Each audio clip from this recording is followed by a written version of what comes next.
На 2 декември тази година, с разпореждане на Бюрото на Министерския съвет, в цялата страна ще се проведе общо преброяване на населението и жилищния фонд. То е четвъртото поред в годините на народната власт.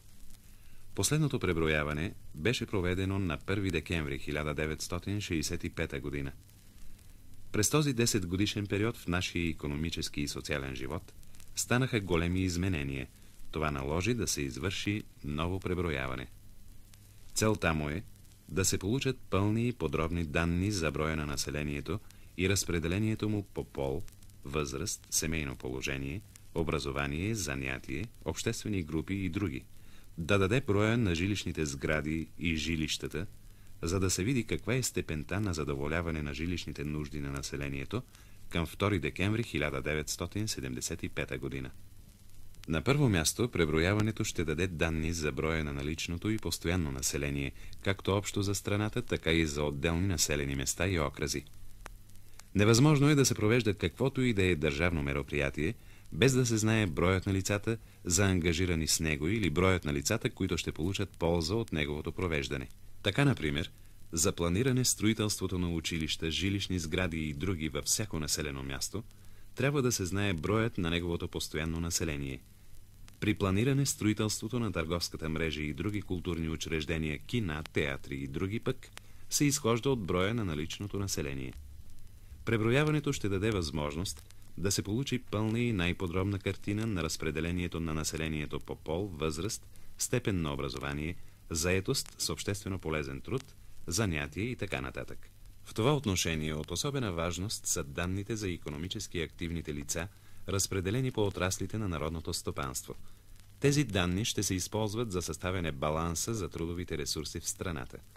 От данните за пола, в съчетание с някои други показатели, като отрасъл на народното стопанство, занятие, обществена група и други, ще може да се види до каква степен мъжете и жените участват в обществено-икономическия живот на страната. В предстоящото преброяване ще се съберат данни за плодовитостта на жените на възраст от 15 до 54 години. Тази информация ще даде възможност да се установи равнището на раждаемостта и да се определи влиянието на отделните фактори върху нея. От данните на преброяването ще се видят големите постижения на нашия народ в областта на образователното дело. Въз основа на сведения за специалността от полученото образование на преброяваните лица, ще стане възможно да се изработи баланс на специалистите. По този начин ще се знае какви специалисти има в страната, какъв е резерва от квалифицирана работна сила. Това е от голямо значение за планирането и разпределението на наличните кадри от специалисти и тяхното пълноценно използване. Развитието на производителните сили, свързано с възникването на нови промишлени селища, създава необходимост от работна ръка. Задоволяването на тази необходимост ще се извършва чрез все по-активното включване на жените домакини в процеса на общественото производство. В резултат на сведенията от преброяването ще могат да се изчислят наличните трудови ресурси, както и незаетата работна ръка. Особено ценни в това отношение ще бъдат данните за незаетите лица в трудоспособна възраст от 16 до 59 години за мъжете и от 16 до 54 години за жените. С тези данни ще се установи обемът и структурата на незаетата работна ръка, която представлява резерв и източник на работна сила. Същите данни ще послужат за уточняване баланса на работната сила у нас. При предстоящото преброяване ще се получат подробни данни и за жилищния фонд. Въз основа на тези данни ще се установи къде жилищният фонд е достатъчен и къде недостатъчен. Това ще послужи за по-правилното разпределение на отпусканите средства за жилищно строителство, като се насочат те предимно за тези населени места, в които населението живее на сравнително по-малка жилищна площ.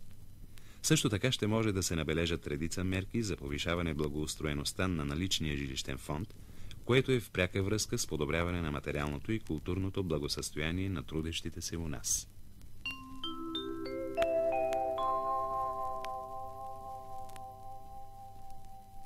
Преброяването на населението ще се извърши там, където то живее, т.е. в жилищата на преброяваните лица.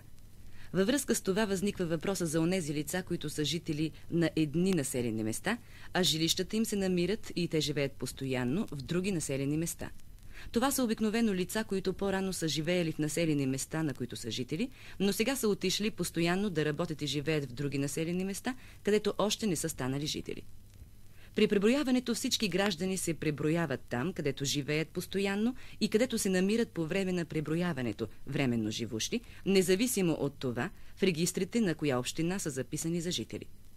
Преброяването не дава право на жителство, нито пък може да послужи за повод за отнемане на жителството. Изменението на жителството се извършва съгласно съществуващите закони и правилници. В тях не е предвидено да се придобива или загубва жителството по данни от преброяването. При преброяването ще се искат сведения за това, къде са живели постоянно отделните лица при последното преброяване, извършено на 1 декември 1965 година. Тези данни са необходими, за да се очертае миграцията, движението на населението през този период.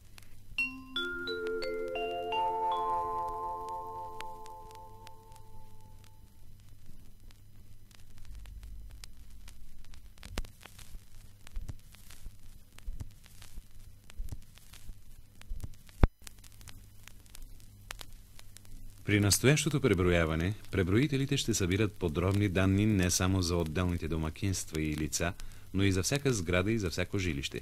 При събирането на данни за жилищната и спомагателната площ на жилищата, преброителите ще вписват в преброителните карти размерите на всяка стая, хол, вестибюл и кухня, а освен това и общата площ на всички спомагателни помещения. Това е необходимо, за да може да се характеризира по-пълно жилищният бит на населението. За да се улесни преброителят в неговата работа, е необходимо всеки собственик или наемател на жилището предварително да измери и запише на отделно листче размерите на помещенията, дължината и ширината им и когато преброителят дойде да извърши преброяването, да му съобщи готовите данни. По данните, които ще се получат от преброяването, ще може след това да се разпределят по-правилно средствата за жилищно строителство, като се насочат те предимно в тези населени места, в които населението живее на недостатъчна жилищна площ. Преброяването няма никаква връзка с отнемане на жилищната площ на населението. За всички граждани уреждането на жилищните въпроси се извършва по съществуващото за това законодателство. На преброяваните лица трябва да бъде известно, че преброителните карти, след като бъдат обработени, ще бъдат унищожени. До тях няма да имат достъп органите, занимаващи се с жилищни въпроси.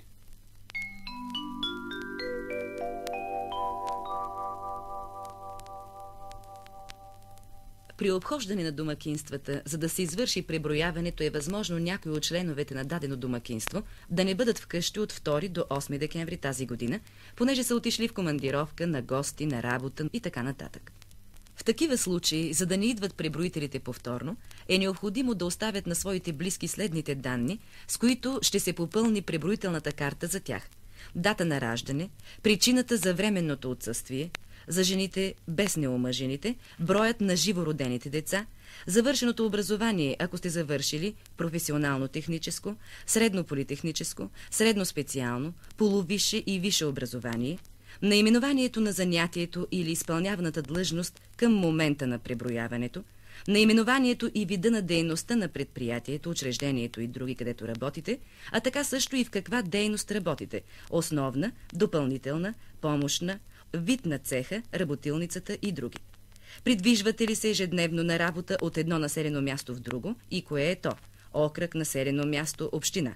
Каква обществена група имате? В кое населено място е било постоянното ви местоживеене на 1 декември 1965 година? Окръг, населено място и община.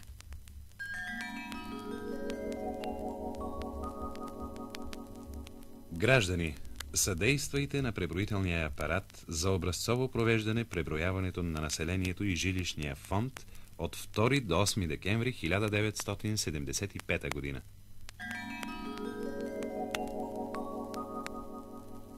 Граждани, отговаряйте правилно, точно, вярно и пълно на въпросите, поставени от преброителите при предстоящото преброяване.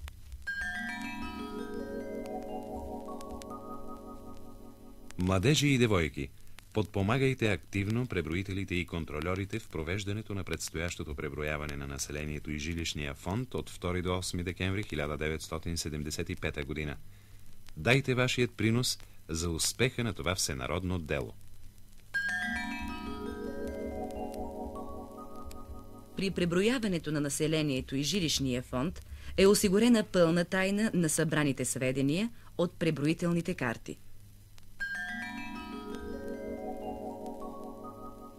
Граждани, от вашите правилни отговори на въпросите, поставени от преброителите при преброяването на населението и жилищния фонд от 2 до 8 декември 1975 година, ще се получат достоверни данни за демографското, икономическото и културно състояние на населението, за състоянието на жилищния фонд в страната, които са необходими за правилното решаване на проблемите във връзка с бъдещото планиране на народното стопанство и повишаване на материалното и културно благосъстояние на нашия народ. Граждани, преброяването на населението няма връзка с жителството на гражданите, нито отнемането на жилищната собственост. Граждани, завършили висши, полувисши, средни специални и професионални технически учебни заведения, давайте пълни и точни сведения при преброяването за специалността, която сте придобили в тях.